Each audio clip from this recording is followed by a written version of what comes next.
Terima kasih pemirsa, Anda masih bersama kami di Liputan Metropolis Malam. Pasca arus balik Idul Fitri, PLN Unit Layanan Pelanggan Telanai Pura memastikan keandalan pasokan listrik tetap terjaga di tengah meningkatnya mobilitas masyarakat dan aktivitas ekonomi.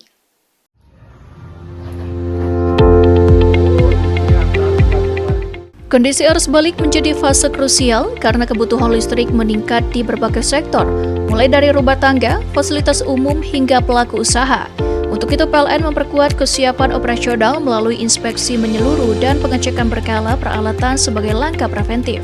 Petugas PLN juga melakukan patroli dan pemeriksaan langsung pada jaringan distribusi, gardu, serta peralatan pendukung lainnya, khususnya di titik-titik dengan beban tinggi dan jalur mobilitas masyarakat.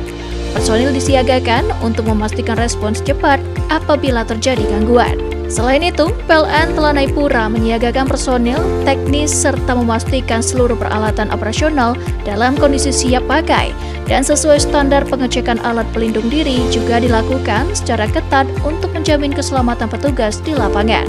PLN juga memastikan kesiapan stasiun pengisian kendaraan listrik umum atau SPKLU agar tetap beroperasi optimal selama arus balik guna mendukung pengguna kendaraan listrik. Manajer PLN ULP Telanai Pura, Iswandi, mengatakan tidak boleh ada jeda dalam pelayanan khususnya pada momentum arus balik Idul Fitri.